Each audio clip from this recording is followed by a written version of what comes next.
I have a clip to show you. Have no idea what's going on. We simply don't know. Philippines is really many markets.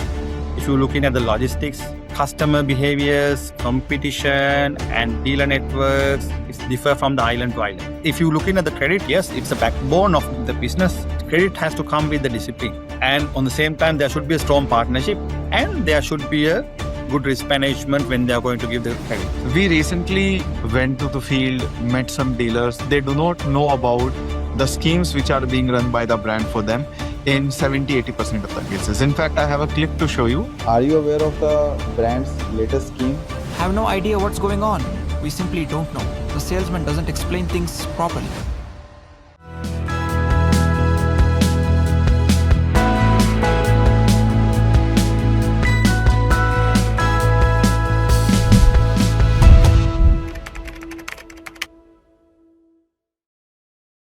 Sajith, Yeah. welcome to the BeatRoute Podcast. Really glad that I'm able to have this conversation with you because, we have been following your work. I've been having a lot of great conversations with BeatRoute's team, and every single person who has come in touch with you has recommended that I too do the same. I too, invite you on the podcast, learn from your expertise. So welcome to the show. Thank you very much, Nikhil, for inviting me for this show. Thank you very much for that. So, Sajid, I was following on your journey, and from 2008, when you started working at Holcim in Sri Lanka, to 2026 at Holcim Philippines, I would like to understand from you what have been the biggest changes that you have observed in the cement and aggregates industry. Okay. So if you're looking at the biggest change is that industry move from the selling cement as a commodity to delivering the complete customer solution. That is the biggest change that I've seen. Today, the success is basically driven by the customer experience, digital Yeah. capabilities, sustainability, and data-driven decision making. Not just the manufacturing efficiency and pricing. Makes sense. So, in this, since we come from this tech background, how does this impact how you think about technology? Yeah, technology is actually giving the what is the biggest one of the biggest leverage in the industry, right? So when it comes to the what do you call, if you look at your route to market, if you how you are serving to the customers, and how you Yeah. produce the cement, right? So the both side actually giving one of the biggest leverage from the digital side, especially in the technical side. So I think for me actually in the not only cement industry, most of the industry now it's digital capabilities are matters to the commercial success as well as the business success. So coming to Philippines specifically, you have worked with countries which are more unified geographically, but when it comes to Philippines, you have thousands of islands. How does that impact the way a brand needs to execute its route to market across the entire country of Philippines? Yeah, Philippines is really many markets. It's like Yeah. many countries. It's not one market, right? So it's basically if you're looking at the logistics, customer behaviors, competition, and dealer networks, it's differ from the island to island. So success is basically if we have a long, what we call strong local partnership, decentralized executions, and supply chain adaptability are key success for the any organization here. So, in contrast with how many people might say that it's more about geography, it's more about isolation, and it's a logistics only problem, you're saying that it's not just logistics, it's also a lot of local factors which start coming into play. Yeah, it's all because if you look at the cultures are too different. Yep. And if you Hmm. look at the people, even the languages and all these things are quite different. So therefore, I think it's a market to market have a different, what do you call, it's actually, as I mentioned, it's a quite a, rather than saying the markets, it's basically different countries. Okay. So since you started in Sri Lanka and obviously you have looked at many international markets in the region. So if a CXO lands in Philippines to run a cement business and they are coming from Sri Lanka or Vietnam or Thailand, any country outside Philippines, what would be the biggest shock that they are going to get? Mainly, they are very surprised by how the relationship driven the business is. Right?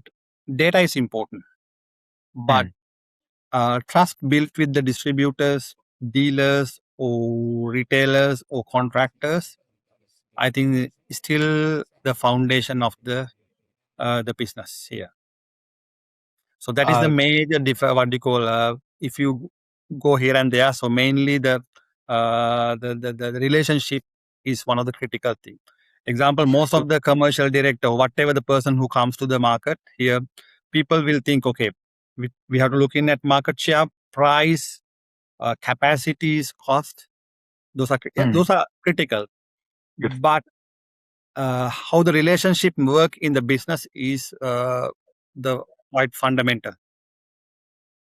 Something that comes to my mind when hearing about that is, as tech partners, when we speak with many people, we hear this kind of a dichotomy that when someone says this is a relationship driven industry or this is a relationship driven business, and not necessarily just cement, but any business where relationships play a key role, we have this hesitation of introducing technology because people think that no, this is how it has always run, and if you introduce technology that might compete with that relationship that you need to build with every stakeholder.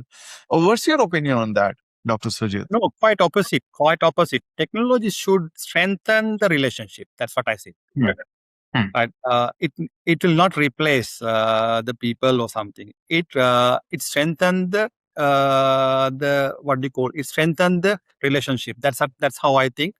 If you're looking at because technology gives the more visibility, transparency, which help to strengthen the relationship. So therefore, I think it's quite opposite. Okay. So let's dig deeper into that, talking about relationships. And since we talked about just building or deepening those relationships, do you ever go out in the field, meet the ground level dealers or retailers? Do you do that, Dr. Sujit? That is my daily routines. Every week, 3 days, I will be out of the office. Give me an example of one or two dealer interactions which really shape how you think about the business. Yes, so there are what do you call dealer or retailer. What normally, if you looking at I have a different kind of dealers and retailers met in my life. So if you're looking at the key dealers that come into my mind, there are what do you call example. I give you one example. Okay. I met one retailer who can remember all his contractors by name. Right. So actually, he's not just selling the cement or other building materials. He was advising the customers, and he's giving he extending the responsible credit. I'm not saying that he's giving credit here and there. He's giving a responsible credit, and he's solving the problems. So if you have that kind of retailers, actually, those are great retailers to have, because these people are not just retail outlet. They are making they're like a community business partners. So I met few these kind of retailers, and on the same time, some of the retailers even having They have digital. They are using heavily social media and then market ourselves even. So those kind of retailers are actually backbone of our success, and those are really good community business partners. Makes sense. So, one thing that we hear about, keeping such dealers or retailers loyal to a brand or having their sustained business, most often people talk about margin and credit, right? That these are the first things and these are the only things that work in 80-90% of the cases. What has been your experience like? Like, is it all about margin and credit, or are there other factors which come into play when it comes to your dealer's relationship with you and their sustained business with you? So, yeah, margins matters. Margins matters, and credit and these kind of things are matters. Yeah, but Yeah. the long-term sustainability of the business is a key part. So Yeah. basically, if you can, what do you call? Uh, if you want to select the right partners, so there should be a, what do you call, the financial strength is important. On the same time, collaboration is quite important to have a journey, right? Yeah. So I Yeah. think credit, if you looking at the credit, yes, it's a backbone of the business, right? So it's a growth, it's a, actually, if I'm saying that, it's a growth engine of the business. So without the Hmm. credit, if even let's say the retailer, if we are not giving the dealer or retailer or distributor is not extending the product to the contractors that they are working, they cannot, they cannot grow their business. On the same Hmm. time, this responsible credit allows the projects to unlock their, because if you look at the project cycle, if you look at the Yeah. project cycle, the so they have to buy the material, Hmm. so and they have to do their construction, and then based on the progress they will get the money. So Yeah. that means it's basically so then they are having a erratic cash flows always as a contractors, right? Yeah. So that Yeah. what as a the retailer or the person who are selling the cement or whatever the building materials, they have to give that facility to them to unlock that. It helps them to continue the project. So finally, the project can be delivered at the given time period. But there are few things. It should, credit has to come with the discipline, right? Yeah. So, and on the same time, there should be a strong partnership, and there should be a good risk management when they are going to give the credit. So, therefore, when we are going to allow the credit to our customers also, we are Hmm. looking at we have to keep that discipline, and we have to have a good risk management. It's same for the retailers when they're going to give to their customers. It's same for the distributors when they're going to give to their retailers also.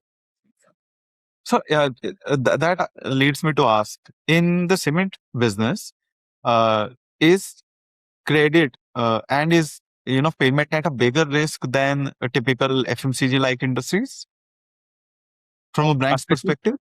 I think it has a quite big exposure, definitely, yes, because the if you go into the especially with the big contracts, Hmm. there is a quite a bigger exposure I can see in the cement business.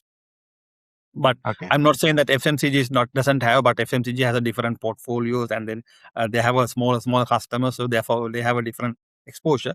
But in terms of the cement business, it's a construction business, so you have a quite a larger exposure sometimes. What about another aspect that a lot of dealers will talk about is that what schemes a brand is running for them, or what targets a brand is giving them in return for some sort of reward. What kind of role does that play in your understanding? Like, do dealers switch to a different brand based on the schemes that a brand might be running month to month? Yeah. So then finally, what you are asking basically the how the promotional or rebates or pricing work in the industry. Yes, if you're looking at brand has a quite Mm. role to play. So Yeah. sometimes the pull, what do you call? Still the pull factor is there. Then the brand has a. If you have a strong brand, probably the you don't require much of the promotional and rebate activities in the market. Yeah. But when it Yeah. comes to the but it is quite important. It is quite important in our industry, to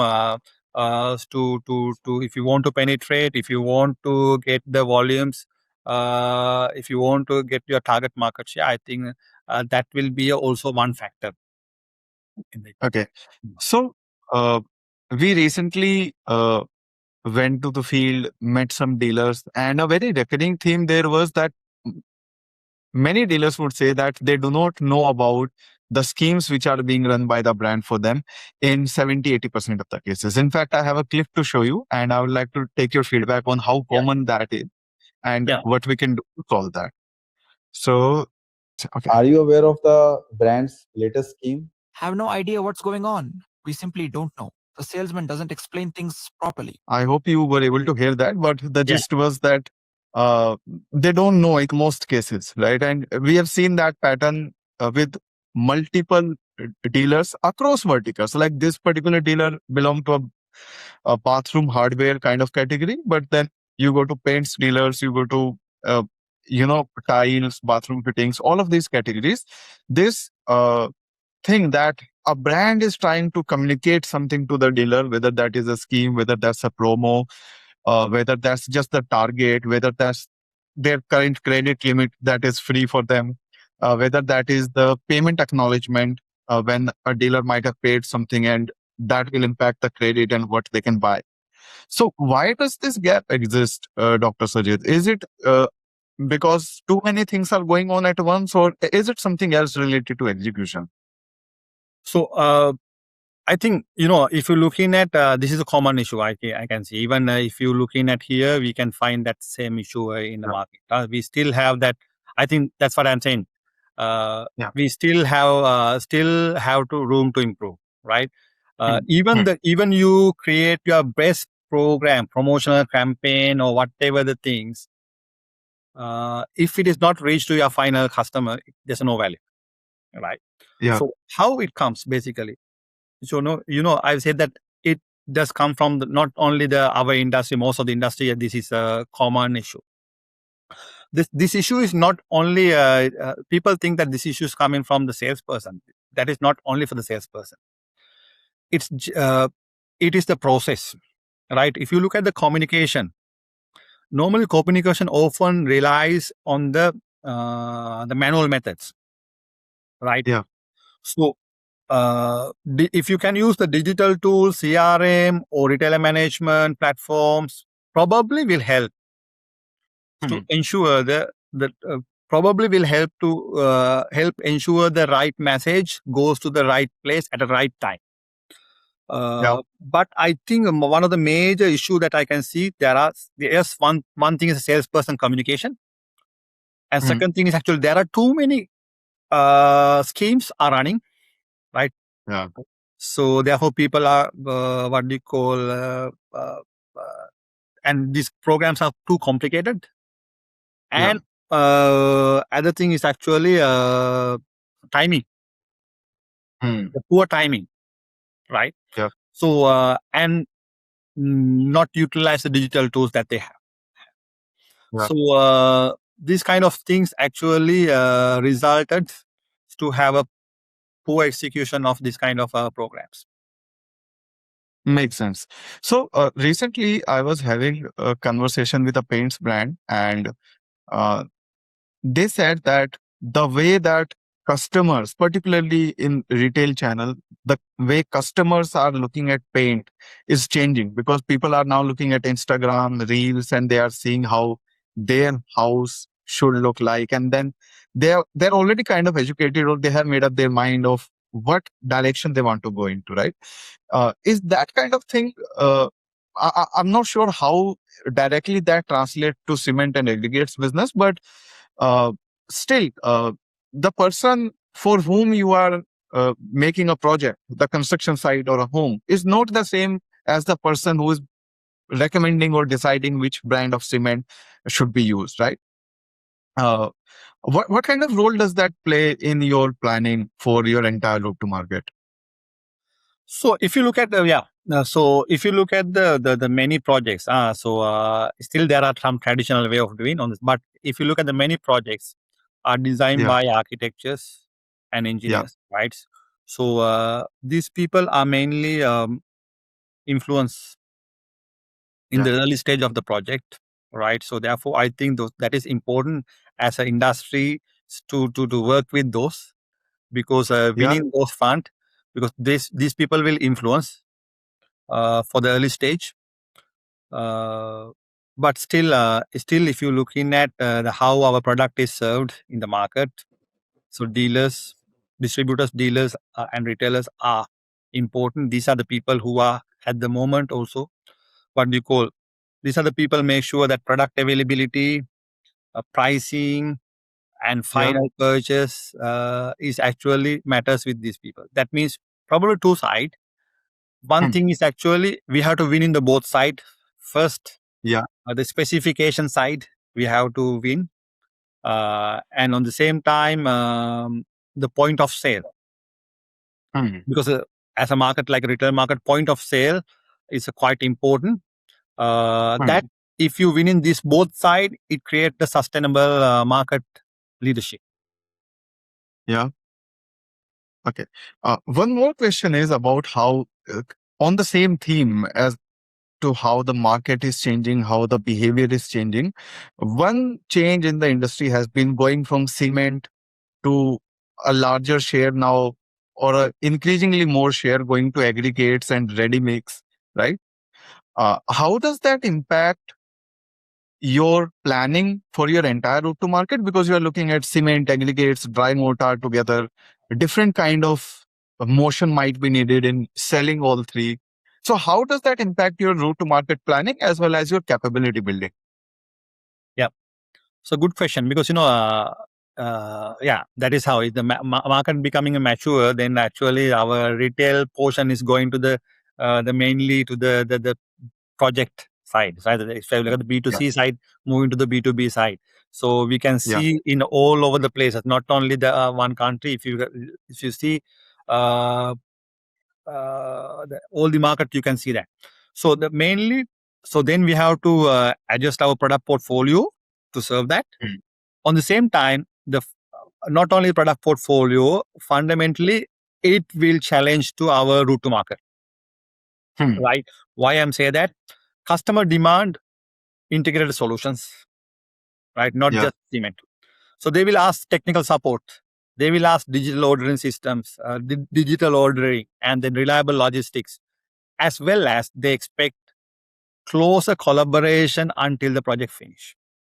hmm, So I think that is how it works. And on the same time, if you're looking at uh, uh, this will change this will demand the people capability also, because we require different capability to run this kind of change, especially in the Uh, sales. what what is really different in project channel that is very unique to uh, building materials industry and cement industry? Like, we understand that it's a B2B kind of process, but even in B2B, there would be companies selling B2B software. There would be companies selling, let's say, B2B equipment.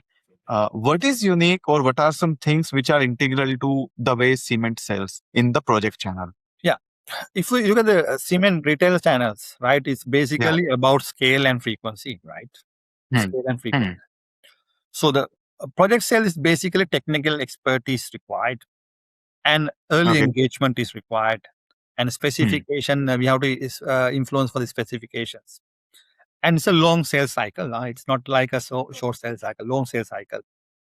So therefore, the person who are going for that project sales required that kind of skill set Hmm. compared to the retail sales teams are Yeah. required to be what we call, it's mainly scales and frequency. Yeah. So, so that is on the people side. on the CRM side, uh, what should a building material CRM that is used for the lead management process have that is typically missing from, or that is not there in CRM selling, let's say credit cards or any B2C kind of items? Okay. So with my experience in the CRM in the cement, basically, people think that CRM is used for more to the record in the customer visits, right? Yeah. So actually, how we use in the CRM in the cement business, I think most of the business, I think it's quite relevant. So it helps basically. So it's not just a record in the customer visits. Yeah. It helps to understand the customers, mainly prioritize the customers, prioritize the opportunities, and then we can manage the leads, right? And mainly that information we can use to improve our services. And with the CRM will enable us to interact with the customers in each and every moment that relevant to the business. So Yeah. that is how mainly CRM that we are using in the cement industry. I think it's quite similar for most other industries also. I don't know the credit card side, but if you're looking at mainly in the cement, that is how we are using the CRM. Okay. So you have evaluated technology recently, right? If some brand is looking at tech in 2026 or 2027, let's say they are a cement brand, what are the top factors that they should be looking at? Is it the process completeness for the cement business? Is it AI? Is it pricing? Or just the pace of innovation? What are these top 2 or 3 factors that you would recommend that people look at? First of all, we have to we have to demand, because if I want, first of all, it has to be resolve business problems, right? Yeah. Nothing else. The business problem. Technology should be simplify the work, right? And improve the customer experience. And it should be generate the measurable value. The features and all these things come as a secondary things. Okay. And you have looked through multiple cycles of technology, right? I imagine when you started in 2008, I think iPhone had just been launched and Android was picking up. Obviously, you did not have this kind of an app marketplace. Adoption was very poor. I think it took next 10 years, 7, 8 years for people to start using technology on the app. So you would have seen many different kind of technologies come and go and gradually improve. So if someone is evaluating technology today, what are some things that you think are, permanent, and these are the things that someone should be aware of when trying any new technology? Simple thing is actually don't digitalize the inefficient process, right? So first of all, you have to start with the process. Simply you lay the process and then automate. Otherwise, technology simply makes the bad processes faster. So that process, you have to digitalize the right process, not the inefficient process.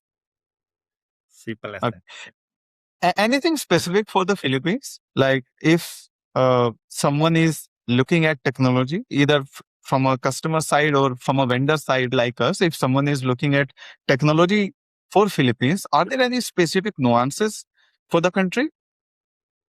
Yeah. So basically, whatever the solution must really work in the field conditions in the mobile first. So that is the must thing. So whatever the technology that you are going to use, solution. And another thing is actually, main thing is actually, it has to be easy to use, right? It should not be complicated. And especially in here, it has to be reliable even with the inconsistent connectivity, right? Because it's island, 7,000 islands and things. If you're going to adapt, you have to have a even reliable, even with the inconsistent connectivity. So normally, simple thing is actually adaptation is based on the simplicity. Simple system will be quickly adapted. Hmm. Like that. So obviously, you can take a new piece of technology and you can ask all Holcim sales reps to use that, and they will use it. And you have obviously much better connect and command with them also. But now let's say you are introducing a new technology that comes face to face with your dealers or contractors. When they see your brand adopting new technology, how does their perception of your brand and their relationship with you change? So, okay. So if you looking at prior to digitalization, what will happen is actually they will ask, please contact. Yeah. They will try to contact my salesperson, right? Yeah. So after digital, what will happen? After digital, what will happen is actually they will still contact a salesperson, but their demand is very different. Their demand is very, very different. Customer Yeah. now onwards asking about speed, Yeah. transparency, Yeah. personalization. So those are their demands. Once they use the digital platforms, they expect faster response, accurate information, and easy ordering systems, and proactive service.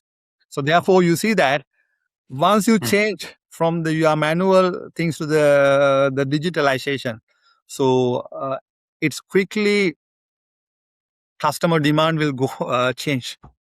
So I think that goes back to the earlier question that I had asked about relationship driven industries and introducing technology. I think in your example, uh, the actual relationship part gets a breathing room, and you can actually talk about growing the business. When your sales rep goes there, they're not saying, "What's my payment status?" They are saying, "How do we grow the business exactly, for me?" yeah. Okay. Another thing that I wanted to ask you was, Dr. Sajid, about allocating budgets for technology in general, how you might have done over the years versus now that AI also comes into the picture where people have not really demonstrated ROI at scale, and you don't know what kind of budget you might end up spending over the next year because the pricing models are changing. ROI is still unproven for most cases. How do you think about allocating a budget for AI? I don't think that think of AI has a separate technology budget, right? So basically, all we have to think is actually the productivity of the investment and Yeah. how we can make a better decision by using that, right? Yeah. So therefore, we have to start with the high impact part, Hmm. and Hmm. then after that, we have to measure the result and then scale it. Simple as Yeah. that. There's no like, okay, this is my AI budget, use that AI budget for this part. No. So it follows what improved. So it improve your decision making. So it gives you a Yeah. better productivity. So then use that and then after that measure it. If it is work, scale it. Simple as that. Makes sense. So AI has to be evaluated and looked at and judged from the perspective of technology in general. Correct. Right. Okay. So we are entering the final stretch of this discussion. So, Sajid, so far we have talked about the change that has happened over the years. In the cement and aggregates business, what have been the constants over the years that you have lived with from beginning to now, and you think those are really fundamentals to the business? Yeah. Simple one thing. People buy from the people they trust. Yeah. Right. Product evolves, technology evolves, but trust remains the strongest competitive advantage for any business. Makes sense. And you do talk about things which are changing, right? That is why we spend so much time trying to decode that change. What are some changes that you are looking forward to in the Philippines specifically? So I'm excited to see that Philippine industry, construction industry, getting what we call more digitalized, Yeah. more sustainable, and more solution oriented rather than just selling cement. Right. Yeah. So that will create better value to the customers as well as the cement industry. and it increase the competitiveness of the entire industry. Makes sense. Last question. This is rapid fire round. 3 questions. You have to answer immediately. Sajid, whatever Okay. comes top of your mind. Okay, Let's go. Yeah. Dealer or specifier? specify Price or availability? availability, Credit or cash? credit with discipline. Awesome. It has been a fantastic discussion with you, Dr. Sajid. I came in expecting to learn certain things from you, and I think I, as well as my audience, will appreciate the kind of first-hand knowledge that you were able to share with us today. And it was also very engaging for me. Thank you very much, Nikhil, for the. I think it's a nice conversation. Thank you very much for that. Thanks a lot.